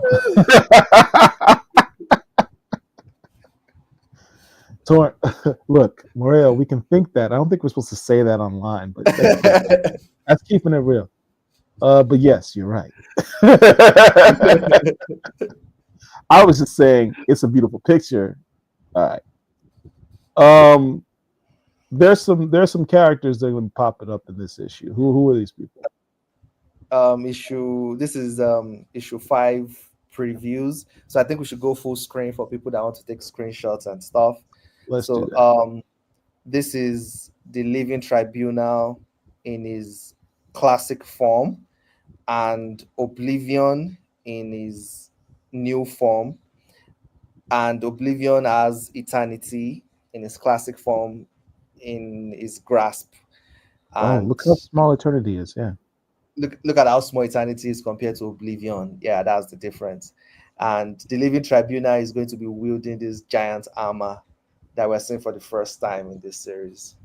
So I think the dialogue in this panel is "you dare," you know. So yeah, Living Tribunal is about to get handsy with Oblivion. Wow, who wins when Oblivion and Eternity fight? The answer is all of us lose. Exactly. All right. This picture right here, God, no! You're killing me. Mm-hmm. Lucas, if you watch this, my dude, and Alex, y'all are artiste.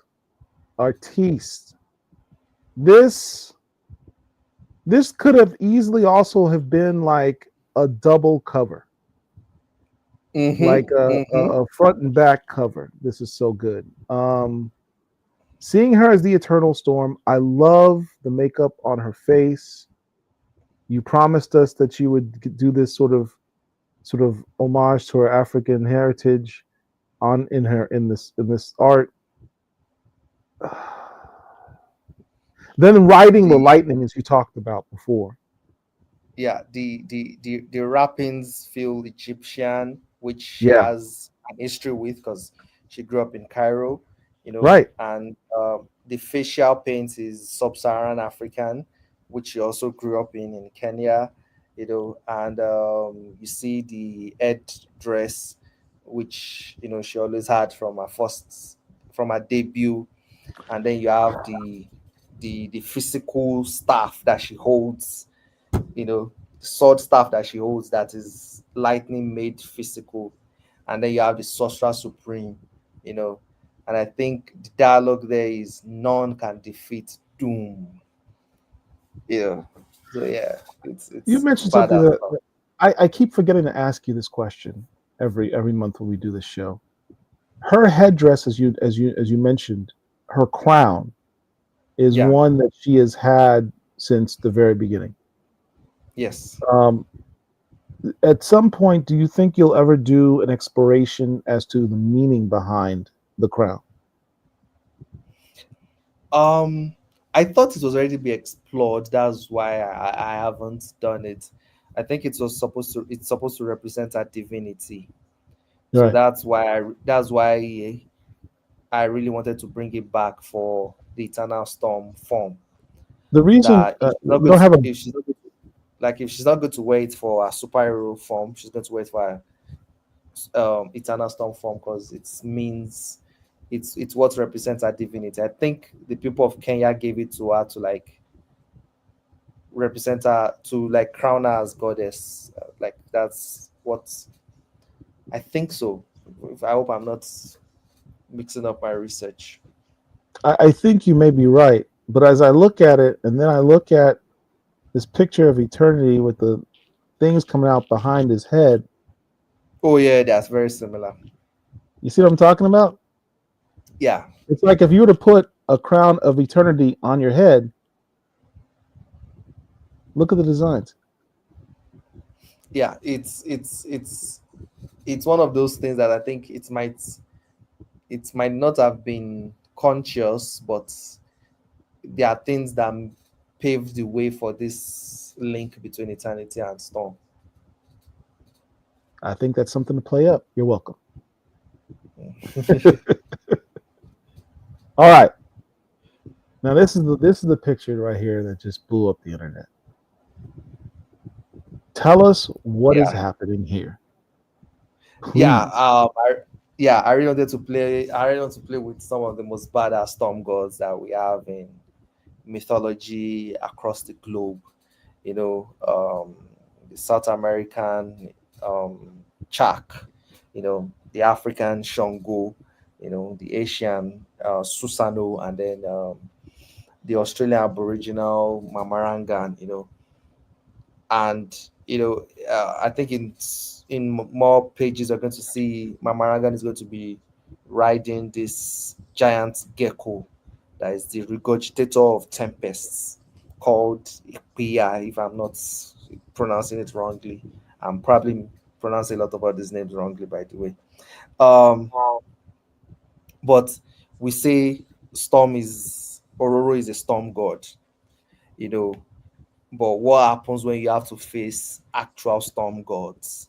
you know so this is our having to face some of the fiercest storm gods in history, some of the fiercest storm gods in their pantheons. Storm gods are fierce in battle. How is she going to fare against some of these badasses? So it's and many of these storm gods, we've not seen them represented in flattering ways per se in a lot of mainstream comics. So we like to bring some of those things to mainstream comics. So I'm Look, excited. I'm excited for people to see them in action. I've been trolling Marvel to bring Shango back for years, literally. And now you get it in the Um, Storm comic. oh my God, man, you have no idea. You know, I've been asking from the moment we met, and we were talking about Akagon, right? And you Mhm. revealed you're going to do the Storm. What was the first thing I said? It was bring Shango in. I'm so excited for this. I don't have the words, but seeing these other gods with him, I'm super excited. And quite honestly, there should be a damn superhero team. Of You all know, these gods, right? in the Thor comics, they often depict the pantheon of gods, but they've never depicted these pantheon of gods. Hmm. Um, I mean, other than Shango, I think Shango showed up in Thor Annual 10. No, Um, they've all showed up one way or the other, but we are right. saying we are going to represent them in big, bold ways this time. But not together as a pantheon of storm No, gods. no. No, not together. You're the Not together. first one to do that. Yeah. Give yourself a And pat on the back. yeah, we That's said, this is incredible. and it to us, this is our answer to Giant Size X-Men #1 by Len Wein and Dave Yeah. Cockrum. Like, you brought this cool new mutants and introduced us to this new world and started a new X-Men renaissance that we all love. You gave us Storm, you brought Wolverine, Nightcrawler, and all this Colossus and all these wonderful characters. Like, here, this is our answer to that. We're bringing you storm gods. Thor is going to be making an appearance, just the way Wolverine existed before. Thor has existed. We're bringing in Thor. We're bringing in and all these other four other storm gods to tell this epic storm god series, and story. So it's going to be very, very badass. It's a big introduction. It's a big jumping on point. And they This, all their first appearance is going to be in Storm 7. yes. Oh wow. You mentioned this design on the So, left. so the design on the left is Lucas Warneck on Aegon. So that was the full design. On the fifth is the full design by Luciano Vercio. He's the one that will be drawing Storm issue 6 and Storm issue 7. So that's the full design of Shango. Wow. Like the little notes here, Cuban and Brazilian cult influence. Yeah. Hair braids like burning Cool. coals. Wow, Yes. it's fantastic.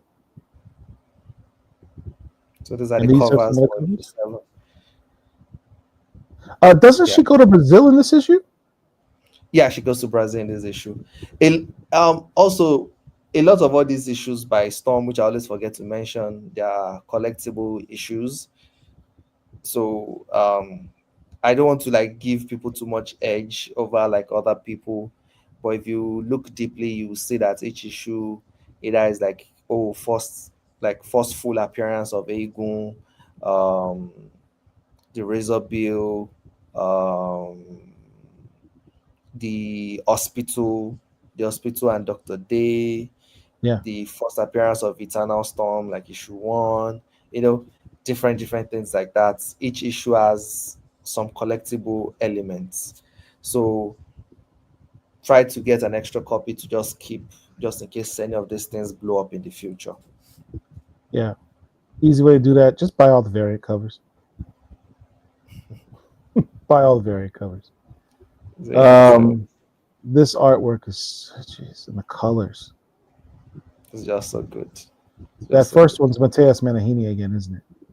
Yes. You can always tell his artwork is fantastic. Now, please, These covers. This one on the left. What On the the hell am left I is not a looking at? cover. On the left is not a cover. On the left is an actual panel from the comic of Storm Wow. 7. These are the inks. These are how detailed the inks are. That's what I'm trying to tell you about how crazy this issue 7 is going to be. This is an actual panel, not a full page, not a double page spread. This is just a single panel from the comic. This is Mamarangan the on the giant gecko that is a regurgitator of tempests, What's the name of that? emanating like Ipia, I think. Ipilya.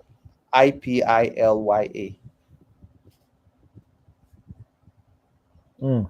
So yeah, so it's epic. It's epic. The location here is the Amazon rainforest. That's just one panel. That's just one panel. This is just one panel. Lucas I Wernick said is my Marvel bag, does. man. No, this is Luciano Virtue. Oh, is it? Yeah.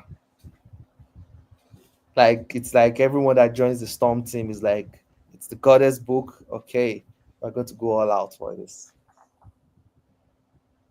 What is it? Who did this art on this right cover? Do you know? No, I don't know. I didn't check. It's kind of cool. They did her crown kind of glowing. That's kind of cool. Yeah, I think this is the brutal Storm look. And then this is You really need to introduce this guy's artwork. Everyone knows this guy's artwork at this point. Yeah, he gave us the pencils in a couple of months back, so he's done the full rendering this time. I think if you if you follow us on Twitter or anything, we're going to drop the link to the high resolution so that you can like download the full high resolution. And I think Dotun is saying the full colored, because this is grayscale, the full colored where you see Doom in green and our dress in red, our hair in white. I think he says the full colored is on sale. So I think you can DM him if you want a copy. Really? Yeah. This is fantastic. Like, you notice the knife behind her back as she's staring at him. Yeah, and my favorite type of steel is Damascus steel. So he tries to add a little bit of the elements of Damascus steel on the blade if you zoom in. Now, what is it that Doom has behind his back? A flower. I'm being sincere. My hand is extended. I have a flower, and she's got a knife behind her back. Who's more dangerous in this scenario? That's the question. So these are some of the beautiful fan arts for this week. Wow. This is from Goatee. We'll probably drop links. So we'll probably drop links to their accounts in the chat. Yeah. So you can give them a follow. Oh, this is beautiful. This comes right out of X-Men 97. I like that dark chocolatey Storm version. That's awesome. Mm-hmm. Very moody. Yeah. All right. Let's thank you all for your patience. Let's get to your questions. Murewa, do you think you could see more for Storm and Doom romantically? Doom still has a lot of issues to process. Yeah, that's not something I'm curious to see. Doom has a lot of issues. He's ultimately Doom. Honestly, think if Doom will actually get his act together and stop being so antagonistic, I think Storm would have really given him a chance to date him. But no, of course, Doom would act fool. Yeah, Doom would ultimately be Doom. He's his own worst enemy. Does Aurora meet her father because her mother is on a different plane of existence? That's a good question. Do ascendants of Ashaki ascend to a different afterlife when they die? Excellent questions by Eclectic Birdie Niche. Yeah, excellent one. But Storm's father and mother are in the same place, but Okay. she chose not to come over to meet Storm because she might be too tempted to ask Storm to come along with them. There you go. So we'll get to Gotcha. see her later in the story. Isn't Storm's resistance to weather an involuntary or passive ability? Did you know that she could mentally turn it off? Yeah, most superhero powers, even though they can be involuntary, you can still turn them off. Like in the popular story where Superman fights Muhammad Ali, he could turn it off, and Muhammad Ali beats the crap out of him. All right. What's the next question? Is Egun based on Papa Legba or related to him anyway, or is purely based on African belief? Egun. Is inspired mostly by Ikugun. If you Google that, it also has other names in other West African countries and South American countries. But for Yoruba, it's just Egungun. Could Doom have handled Egun with his magical abilities and his current station as Sorcerer Supreme, or was it defeat only that Aurora could accomplish? That's a good question. Yeah, it's a defeat only Eternal Storm could have accomplished. Egun said this is not the first Sorcerer Supreme he had eaten. So Egun is more powerful than the Sorcerer Supreme. There you go. Are we ever going to learn Endare's maiden name? Will it be common Kenyan last name like Diop? Um, we should, because I'm trying to work on some stories, so we may. All right. How does he know the recipe? You gotta leave the you gotta leave the mystery, man. He's Doom. Is do. Do I have to read other Doom to get what he actually wanted in this encounter? Um, I think what he was actually wanted? Yeah, what actually wanted is in the text. Basically, is yeah. if you're reading X Factor to a certain level, you know that some countries want mutants, not because they like mutants, but because of the Omega level ones. Once you have the powerful ones, you you have the edge over another neighboring country, almost like you're stockpiling nukes. So Doom wants mutants to become his people so that can have access to all the Omega level mutants. So Storm doesn't want mutants to be used again as weapons or bargaining chips by someone that has little or no self-control. So that's what happened there. That's really interesting, Maria. Did you know Doom was Romani before Bravort mentioned it? Because I thought it was great of you to incorporate it. Oh yeah, I knew that before Tom mentioned that. Next. Was Doom testing her, or he generally was expecting her to like it? I think he explained it. I think it was Yeah, he was expecting her to like the desserts. the fact that her mutant powers are messed up is why she didn't. Will Aurora's frenemies, Raven or Callisto, make an appearance? Probably, I'm not sure. If the series runs long enough, anything is possible.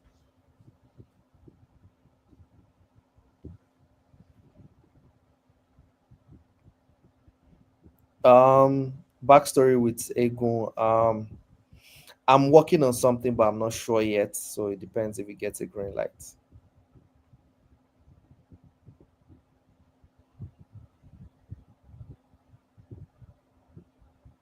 Okay. Betsy and Monet have interactions with Storm. I don't have anything planned yet, but if the series runs long enough, anything is possible.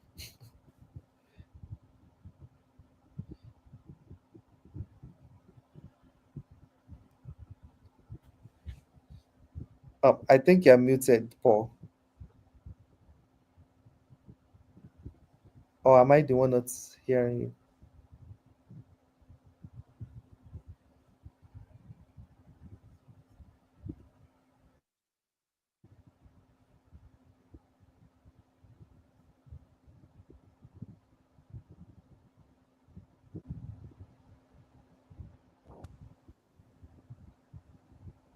Can you hear me, Paul? Okay, I can hear you. Test, test, test, test. Can you hear me now? Yes. All right. Let's switch microphones. Sorry about that. Did you mention that David Monroe descended from Shango, and is his afterlife different due to his lineage? I didn't mention that David Monroe was descended from Shango. I think that was a question we got some time ago.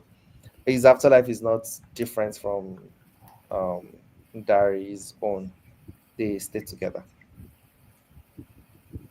Any plans to explore Mom's side possibly in the future? Definitely. All right.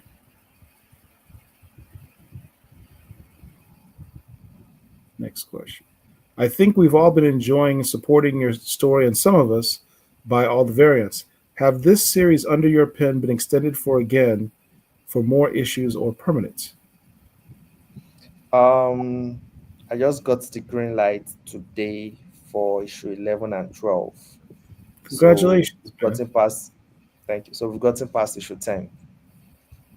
There we go. What was our goal? Was it issue 11? We had to get past issue 11? Yes, issue 11 was the record to break. So You just broke it. we just broke it. That's what's up. Thank you all who've been supporting this book for helping Storm break her own record in terms of sales. Maria, question. So many people keep referring her as Eternity's Herald. I thought this was a power in her finally being unlocked. Could you clarify? It's the fact that she's always been linked to eternity. So you can say it's a power, you can say it's borrowed power, it's anything. But it's not Eternity's Herald, it's more of Eternity's host. But yeah, it's a power she's always had because she has always been linked to eternity. Could Storm have chosen to die if she wanted to? Did she choose not to follow her father after his pep talk? Yeah, she could have died if she wanted to. If she chose to follow her father, she would have died. Your interviews here and on Blurred Without Fear got me picking up some back issues, such as Uncanny X-Men 147. Without giving away the story, what other Marvel... Oh, we talked about this already. Yeah, I can't remember them. They're always scattered and so many. You can always go to our Facebook page at blackcomiclords and interact with people there, and let's form a Storm reading list group. Will we get a full close-up look at Eternal Storm suit? Because I need to get a custom action figure. Yeah, we should see more of that suit in issue 5. There's a cool full-page panel with her and Dr. Doom that you'll be able to see this design more fully. All right. How is Voodoo going to feel about Storm basically undoing all of his hard work because of her hard-headedness? He's probably going to be very, very angry. He'll get over it. Is Eternity's human form to be shown in the comic as well, or will he only be in his cosmic form? I really liked how Hickman made Eternity and Affinity black. I wanted to play around with that too as well, like I saw in Gods, but I'm not sure yet. But so far, I think I want to keep them feeling cosmic and unknowable.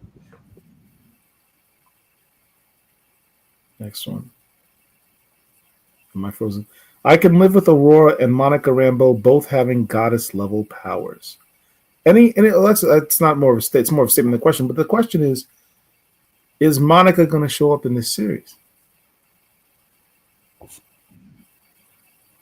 I think Murewa is. Am I frozen or is Murewa frozen? Sorry, I'm the one. Sorry. We are probably not going to see them in human form. Yeah. Is Monica Rambeau going to show up in this series at some point?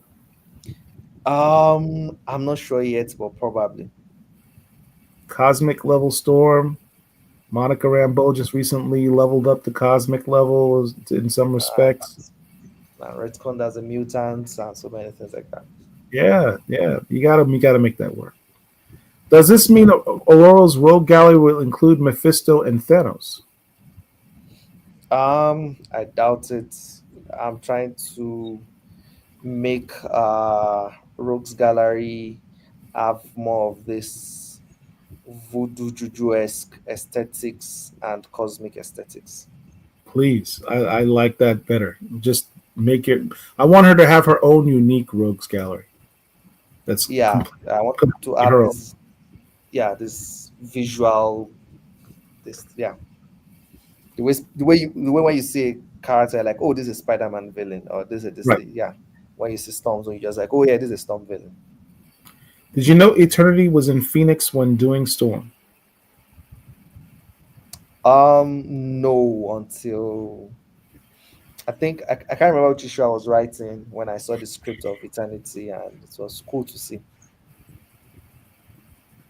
But at the same time, also, I think there was this cover in the Fall of X where Eternity was dancing with the Phoenix. So I think I kind of already suspected something might happen. Hmm. Will we get to see different universes in the Storm comic? Um, currently, hmm, that's a tricky one. But usually, just to try to limit the confusion, I would say no on a technicality. Okay. No. As you write your characters, do you find your characters taking you in unexpected directions, or does writing in a connected comic universe with editors and other writers allow for surprises? And thank you. It's a little bit of yeah, it's a little bit of both.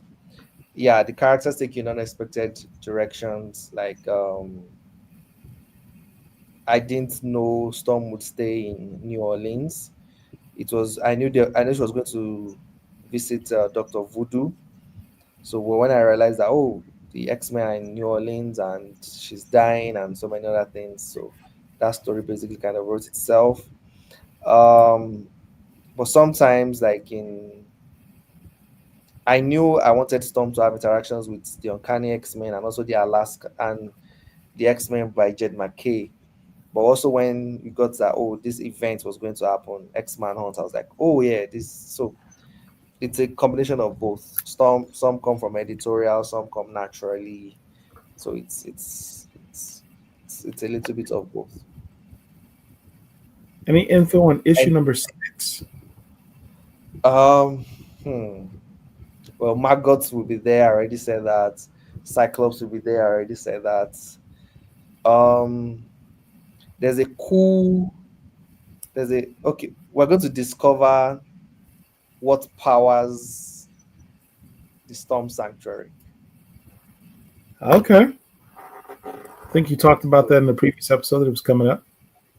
yeah, How can we support you with this journey? Pre-order the books.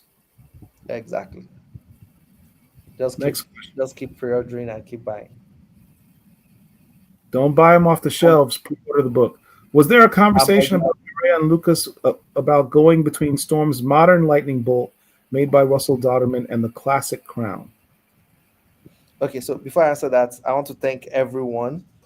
I think this week on the release date on Amazon, Storm issue number 4 was the number one best-selling superhero comic and graphic novel. I think for a full 24 hours, and then later it became number 2. So this is like a big accomplishment. I don't think any Storm solo or any Storm comic has been able to reach that feat, and that's because of everyone's support, tweeting about it, talking about it, sharing panels, telling friends and family. So really appreciate everyone for the support. Still top 3, so that's really really nice. So thank you very much. Like we're like on top with like an Ultimate Universe book and an an X-Men team book. So thank you very much. The Straight from the mouth. lightning bolt one was done um by Lucas on his own with the editorial because that costume debuts in the Avengers book. But when it came to the Storm solo, I wanted to bring the crown back for some of the other looks. So I think the Avengers costume is the only one that has the Rosu lightning bolts. All the other costumes by us as a team has the crown. Brutal Storm has the crown, Armored Storm has the crown, Eternal Storm has the crown. So it's only the Avengers one that has the lightning bolts. And thank you for the super chat. Appreciate it as well. Lady Kerrigan, do I have to wait again for Aurora's age another 9 years for that reveal? Wasn't it revealed she's 30? Where did I read that? The review, okay, the review was, when it said years ago Cairo, it was supposed to say 23 years ago Cairo or so. So I think He was 5, so that makes or something like that. Yeah, it's supposed to be like 23 plus. And she now says, oh, you are 5, so 23 plus 5. So it's supposed to be like 28, 29 kind of thing. All right. So, but I think Marvel probably decided against it because it will affect like other X-Men characters. Will Shango acknowledge Aurora as his heir descendant in issue 7? No. Wow, he just not even an ambivalent, ambiguous answer. No. Is Storm now immortal? Now that's an interesting question on many levels. That's interesting. Storm isn't. Eternal Storm is.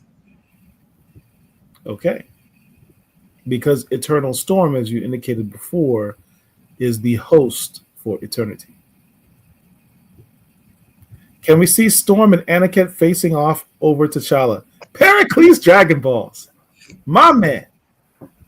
You know he's not going to answer. If it's Eternal Storm is winning. Yeah, it's true. Will Eternal Storm rival the Phoenix in power? Another good question. Yes. Shout out to the chat. Y'all giving some fire questions. Do you think Storm should get her own team and recurrent supportive characters in this solo? Something in the vein of Batman with his Robins or Naruto in Team 7? She does get that. And the first member is Margot, like we said, which starts from issue 6. And by issue 8, we'll see other cast members join. Allow me to spoil it. I'll mention one of them. Wait, spoiler alert.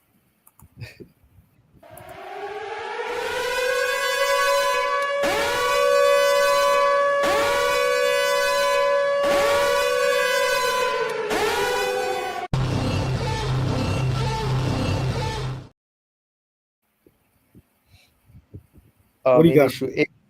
In issue 8, one of them is going to be Gateway.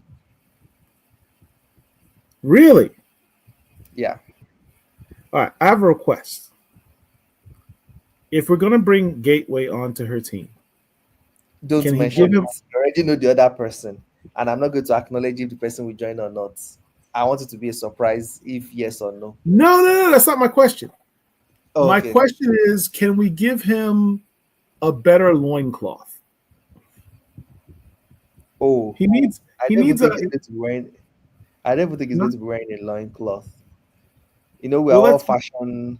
We're all fashion. They always show him in this loincloth. Like the dude can't wear like clothes. No, I don't think he's going to wear loincloth in this one. Okay, because Lucas has some style in his attire. Give him something stylish. Yeah, I think he's going to wear something. All right, good. It's kind of a cliche. Is this a new Storm or old Storm feel? This is definitely a new Storm feel. Okay, I didn't understand the question, but I'm guessing. Next question. How many issues are we going to get? How many issues are you going to buy? How many issues are you going to pre-order? Yeah, well, we have 12 greenlit so far. Congratulations again on that, man. That's dope. Thank you. Will there be a big battle with the Storm gods, either against Storm or alongside her? Exactly. Yes. The answer is yes. Is Scott gonna die? You have no idea how how spoilery that question is. Um, Wow, he's struggling. n- uh, Look at him. uh, no, no, no, no, no, Doesn't sound like a very solid no. no. Okay. Next question. Will Storm from Kanan White? What's up, Kanan? Will Storm and Jean team up to battle a cosmic threat? That's a Fingers good question. crossed. That's a good question. That's probably an issue 12 question. Yeah, fingers crossed. All right. Keep pre-ordering, everybody. What even is the competition for longest running female black solo? It'd be Storm beating herself, I would think. No, it's Moon Girl Oh, Dinosaur. 47 issues. oh, I thought it was 50. I thought it's No, no, I'm no, it pretty can't be 47. No, Captain Marvel is 50 by Kelly Thompson. I'm Captain actually Marvel by looking at Kelly Thompson got to 50 issues. It's 50. he was specifying black characters. Female Oh, black black. solo. Oh, I thought it was just female. Sorry. So 47. That's a big one. Yeah. Good luck. We're here to Yeah, it's support. not that you can't. It's not that you can't reach it this day and age, but it's that people would want to reboot to get higher numbers and stuff like that. So yeah. Yeah, Moon Girl and Devil Dinosaur won 47 issues. 47. Will we see more Logan Aurora? Next question. Stop trolling me. Stop. I'm not even. Probably. What did you say? Probably not.